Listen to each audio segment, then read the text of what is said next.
اعوذ باللہ من الشیطان الرجیم بسم اللہ الرحمن الرحیم۔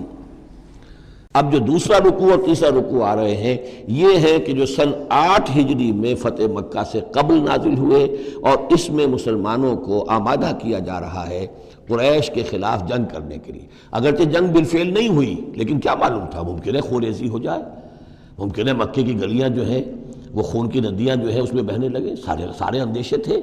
وہ تو جو ہو گیا وہ تو بعد میں معلوم ہوا کہ کیا ہوا ہے، لیکن بہرحال اس میں جو ریلیکٹنس تھی، کچھ لوگوں میں بربنائے منافقت، کچھ لوگوں میں بربنائے شرافت اور ایک سادہ لوحی، کچھ لوگوں میں اس وجہ سے کہ ان کے اعزاء اور اقربا وہاں تھے اور انہیں اندیشہ یہ تھا کہ کہیں وہ گیہوں کے ساتھ وہ گھن بھی نہ پس جائے۔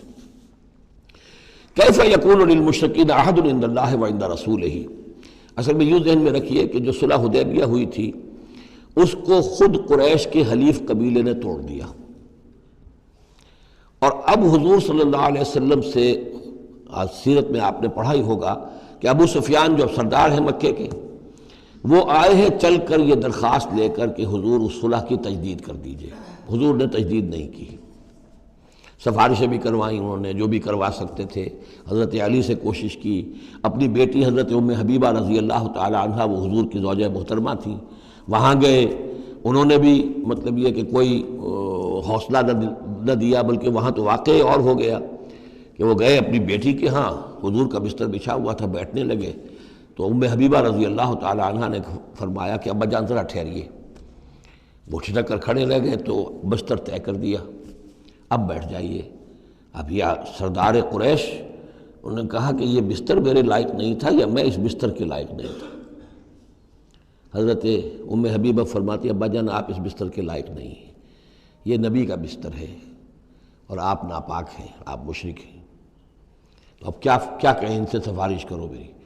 معلوم ہوا کہ وہ ساری گئے تو تھے اس لیے کہ بیٹی سے سفارش کروا دیں گے تو شاید زبان میں نہ کھل سکی ہو، پر اس وقت ہو سکتا ہے کہ بہت سے لوگوں نے یہ چیمے گوئیاں کی ہو کہ دیکھیے اچھی بات نہیں ہے، صلح اچھی بات ہوتی ہے، اب یہ قریش کا سردار آیا ہے، گڑ گڑا رہا ہے، سفارشیں کروا رہا ہے، تو صلح کر لینی چاہیے، کیوں صلح نہیں کر رہے حضور؟ اس کو پس منظر میں رکھیے، تب یہ آیتیں آپ کی سمجھ میں آئیں گی۔ کیف یکون للمشرکین عہد عند اللہ، کیسے ہو سکتا ہے مشرکین کے لیے کوئی عہد اللہ کے نزدیک، وعند رسولہ اور اس کے رسول کے نزدیک، الا الذین عاہدتم من المسجد الحرام، سوائے ان کے کہ جن کے ساتھ تم نے معاہدہ کیا تھا مسجد حرام کے پاس، صلح حدیبیہ، فما استقاموا لکم فاستقیموا لہم، تو جب تک وہ اس پر قائم رہے، سیدھے رہے تمہارے لیے، تم بھی قائم رہو، سیدھے رہو۔ ان اللہ یحب المتقین، لیکن اللہ تعالیٰ متقیوں کو پسند کرتا ہے۔ یعنی جب تک انہوں نے نہیں توڑا تھا معاہدہ، ہم نے بھی پیروی کی، ہم نے اس کی پوری پابندی کی، لیکن یہ کہ اب جب کہ ان کی طرف سے یہ توڑا جا چکا ہے تو اب کوئی دباؤ نہیں ہے، کوئی اخلاقی اصول نہیں ہے کہ لازماً معاہدے کی تجدید کی جائے۔ اب صورتحال کو دیکھنا ہے، حضور کو پورا اندازہ ہو چکا تھا کہ اب ان مشرکین میں اتنا دم نہیں ہے کہ وہ مقابلہ کر سکیں، تو معاہدے کا مطلب کیا ہوتا کہ کفر اور شرک کو ایک فریش لیز آف ایگزسٹنس دے دیا جائے۔ 10 سال کے لیے اگر معاہدہ کریں، 10 سال کے لیے کفر جو ہے ڈنکا بجائے گا، تو حضور کو پورا اندازہ تھا، اس لیے آپ نے تجدید نہیں کی۔ کیف وَإِن يَظْهَرُوا عَلَيْكُمْ، کیسے جبکہ اگر وہ تم پر کہیں قابو پا لیں، غالب آ جائیں، لا يرقبوا منکم الا ولا ذمہ، تو ہرگز لحاظ نہیں کریں گے نہ تمہاری قرابت کا نہ عہد کا۔ ان کے ہاں تو نہ قرابت کے کوئی معنی ہے نہ معاہدے کے کوئی معنی ہے، معاہدہ جب بھی چاہا توڑ دیا، قرابت داری کے خلاف کیا۔ یرضونکم بافواہہم، اب وہ جو آئے ہیں صلح کی تجدید کرنے کے لیے اور چاپلوسی کر رہے ہیں، وہ چاہتے ہیں کہ تمہیں راضی کر لیں اپنے منہ سے، وتابا قلوبہم، اب بھی ان کے دل انکاری ہیں، دل اب بھی نہیں مان رہے، واکثرہم فاسقون، اور ان کی اکثریت فاسقین پر مشتمل ہے۔ اشتروا بآیات اللہ ثمنا قلیلا، یہ وہی لوگ ہیں جنہوں نے اللہ کی آیات کو فروخت کیا ہے حقیر سی قیمت کے عوض، اپنی چودراہٹیں، اپنی سیادتیں، حق کو پہچاننے کے باوجود۔ محمد رسول اللہ 13 برس تک ان کے ہاں 12 برس تک دعوت دیتے رہے، انہوں نے قرآن مجید کو رد کیا، فصدوا عن سبیلہ، لوگوں کو روکتے رہے، خود بھی رکے رہے اللہ کے راستے سے۔ انہم ساء ما کانوا یعملون، بہت ہی برا ہے ان کا عمل جو رہا ہے۔ لا یرقبون فی مومن الا ولا ذمہ، دوبارہ یہ کسی مومن کے حق میں نہ قرابت کا کوئی لحاظ کرتے ہیں نہ کسی عہد اور معاہدے کا کرتے ہیں۔ وَأُولَٰئِکَ هُمُ الْمُعْتَدُونَ، اور حقیقت میں یہی لوگ ہیں جو حد سے زیادہ تجاوز کرنے والے ہیں۔ فَإِن تَابُوا وَأَقَامُوا الصَّلَاةَ وَآتَوُا الزَّكَاةَ، پھر بھی اللہ نے راستہ کھلا رکھا ہوا ہے، اب بھی کھلی بات ہے کہ اگر وہ توبہ کریں اور نماز قائم کرے اور زکوٰۃ دے فاخوانکم فی الدین، تو وہ تمہارے دینی بھائی ہیں۔ ونفصل الآیات لقوم یعلمون، اور ہم اپنی آیات کی تفصیل بیان کر رہے ہیں ان لوگوں کے لیے جو علم رکھتے ہیں، جو علم حاصل کرنا چاہیں۔ وَإِن نَكَثُوا أَيْمَانَهُمْ مِن بَعْدِ عَهْدِهِمْ، اور اگر انہوں نے توڑ دیا ہے اپنی اس قسم کو اور معاہدے کو اس کے باندھنے کے بعد، وَطَعَنُوا فِي دِينِكُمْ، اور جبکہ وہ انہوں نے عیب لگایا ہے تمہارے دین کے معاملے میں، فَقَاتِلُوا أَئِمَّةَ الْكُفْرِ، تو اب جنگ کرو ان کفر کے اماموں سے۔ یہ ہے الفاظ جو بہت نوٹ کرنے کے۔ ائمۃ الکفر کون تھے جزیرہ نما عرب میں؟ کافر تو سب تھے، مشرک سب تھے۔ ائمۃ الکفر، ائمۃ الشرک، یہ قریش تھے، متولی کعبے کے، بتوں کے مجاور، یہ سارا مرکز جو ہے شرک کا جو بنایا، اللہ کے گھر کو توحید کا مرکز تھا اسے شرک کا اڈا بنا دیا۔ یہ ہے امام۔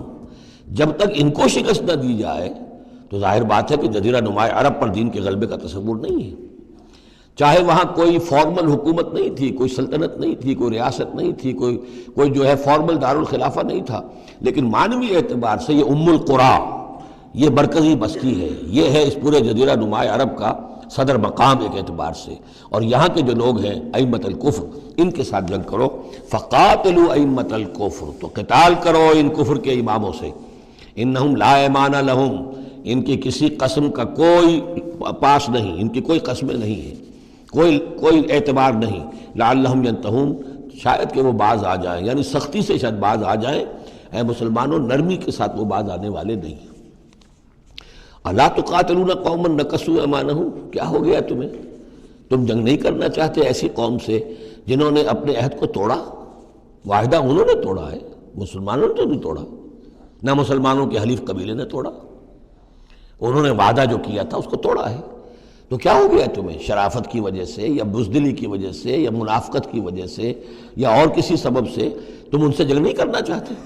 الا تقاتلون، کیا تم قتال نہیں کرنا چاہتے قوماً اس قوم سے نکثوا ایمانہم، جنہوں نے اپنی قسمیں توڑی، وہموا باخراج الرسول، یہی تو ہے کہ جنہوں نے رسول کو مکے سے نکلنے پر مجبور کیا، وہم بدؤکم اول مرہ، اور انہوں نے ہی آغاز کیا تھا۔ ظاہر بات ہے کہ کتنا مسلمانوں کو ستایا تھا مکے میں، مسلمانوں میں سے بعضوں کو شہید کیا تھا مکے میں، کتنوں کو تکلیفیں دی تھی، ٹارچر کیا تھا، پرسیکیوٹ کیا تھا، انہوں نے کیا پہلی مرتبہ۔ اتخشونہم، اب دیکھیے یہ ہے وہ سرچنگ کوسچن، اے مسلمانوں کیا ان سے ڈر رہے ہو؟ یہ کوئی بزدلی ہے جو تم پر طاری ہو گئی ہے؟ قریش کے خلاف اقدام سے گھبرا رہے ہو؟ اتخشونہم فاللہ احق ان تخشوہ ان کنتم مؤمنین، تو اگر تم مومن ہو تو اللہ زیادہ حقدار ہے کہ تم اس سے ڈرو۔ اب یہ اس کا حکم ہے، تمہیں اقدام آخری کرنا ہے۔ قاتلوہم، کرو جنگ ان سے، یعذبہم اللہ بایدیکم، اللہ تعالیٰ عذاب دے گا انہیں تمہارے ہاتھوں، ویخزہم، اور ان کو رسوا کرے گا، وینصرکم علیہم، اور تمہاری مدد کرے گا ان کے خلاف، ویشف صدور قوم مومنین، اور اہل ایمان کے سینوں کو کی جلن کو دور کر دے گا، ٹھنڈک عطا فرمائے گا۔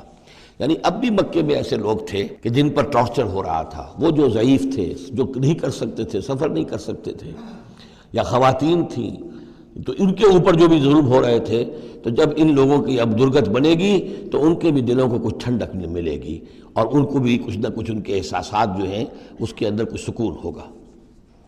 وَيُذْهِبْ غَيْظَ قُلُوبِهِمْ، ان کے دلوں میں جو غصہ بھرا ہوا، غم بھرا ہوا، اللہ تعالیٰ اسے نکالے گا۔ وَيَتُوبُ اللَّهُ عَلَىٰ مَن يَشَاءُ، اور اللہ تعالیٰ توبہ نصیب کر دے گا جس کو چاہے گا توبہ کی توفیق دے دے گا۔ وَاللَّهُ عَلِيمٌ حَكِيمٌ، اور اللہ تعالیٰ علیم اور حکیم ہے۔ اب تیسری مرتبہ وہ آیت آ گئی ہے قرآن میں، ام حسبتم ان تترکوا، ام حسبتم ان تدخلوا الجنة ولما يأتكم مثل الذين خلوا من قبلكم مستهم البأساء والضراء وزلزلوا حتى يقول الرسول والذين معه متى نصر الله الا ان نصر الله قریب۔ اسی طرح پھر یہ آیت ہے 214 سورہ بقرہ کی، 142 سورہ آل عمران کی، ام حسبتم ان تدخلوا الجنة، اب یہ تیسری مرتبہ ام حسبتم ان تترکوا، یہ آیت نمبر 16 ہے، 1 اور 6 کو بھی جمع کریں گے تو 7 بنے گا۔ ام حسبتم ان تترکوا، تم چھوڑ دیے جاؤ گے، ولما یعلم اللہ الذین جاہدوا منکم، ابھی تو اللہ نے دیکھا ہی نہیں کون ہے تم میں سے حقیقتاً جہاد کرنے والے، دوسری قوموں کے خلاف جہاد کرنا اور تھا، اب اپنی قوم کے خلاف جہاد کرنے کے لیے جانا، ظاہر بات ہے کہ اس کے اندر ایک اور اضافی امتحان ہے جو اللہ تمہارا لے لینا چاہتا ہے۔ وَلَمْ يَتَّخِذُوا مِن دُونِ اللَّهِ وَلَا رَسُولِهِ وَلَا الْمُؤْمِنِينَ وَلِيًّا، اور دیکھ لینا چاہتا ہے اللہ کہ کون ہیں وہ لوگ کہ جو اللہ کے سوا اور اس کے رسول کے سوا اور اہل ایمان کے سوا کسی کے ساتھ دلی تعلق، دلی محبت اور دلی رازداری کا کوئی تعلق نہیں رکھتے۔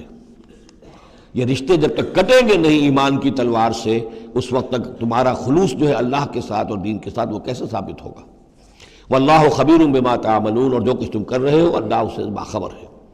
صدق اللہ العظیم۔